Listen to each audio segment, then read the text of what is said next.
This week we're introducing you to the candidates for Bibb County Sheriff. And don't forget, now you can cast your vote through July 27th and on Election Day, July 31st. Joining me to talk about his campaign is Sheriff candidate and longtime member of Bibb County Law Enforcement, Chief Deputy David Davis. Mr. Davis, thank you so much for being here. We appreciate it. It's good to be here, Andrew. Thank you for having me. You're very welcome. Now, throughout your campaign, you've talked about having a sheriff who's more accessible. Could you explain what that means? Well, certainly. My whole career has been about being accessible. I'm someone who has been in this community. I'm really the only candidate who has really walked the streets and has partnered with these community organizations to help make a difference in this community.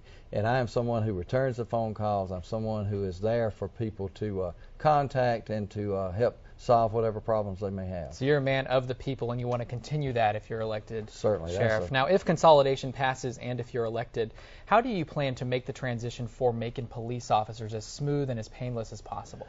Well, first of all, we're going to make this a collaborative effort. We're going to let the public help us to determine what type of law enforcement they want. If it comes in, we have the opportunity to reinvent law enforcement here in Bibb County, but we're going to make it work. We're going to have a combined command structure so that the police department will fold very well into the sheriff's office very smoothly. But the main thing we want people to know on that first day of consolidation, if it passes and if it goes into effect, that the deputies will be on the road answering the calls for service. So you want it to be as seamless of a transition as possible, and you want everybody to know that law enforcement will continue as is, even though this is a major change that's going to be happening. That's true. If consolidation does pass. True. Now, how do you plan to more fully engage citizens? I know you've talked about getting a citizens advisory board going on. How do you plan to engage citizens in crime fighting? Well, certainly we have our citizens advisory board, hopefully made up of people from all throughout this community.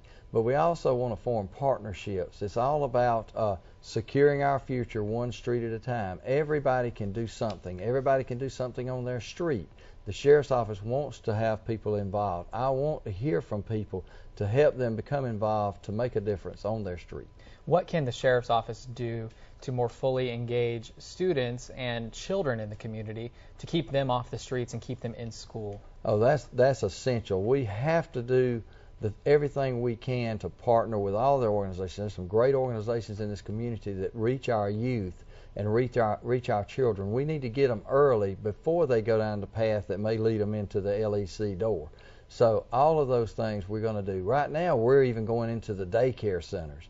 So certainly we want to expand upon that.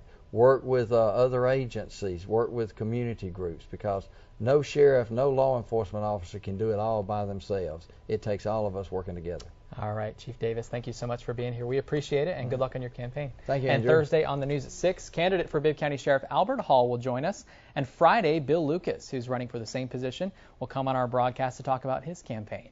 You can get the most clear, accurate, and to-the-point political coverage right here on 41 NBC ahead of the July 31st election.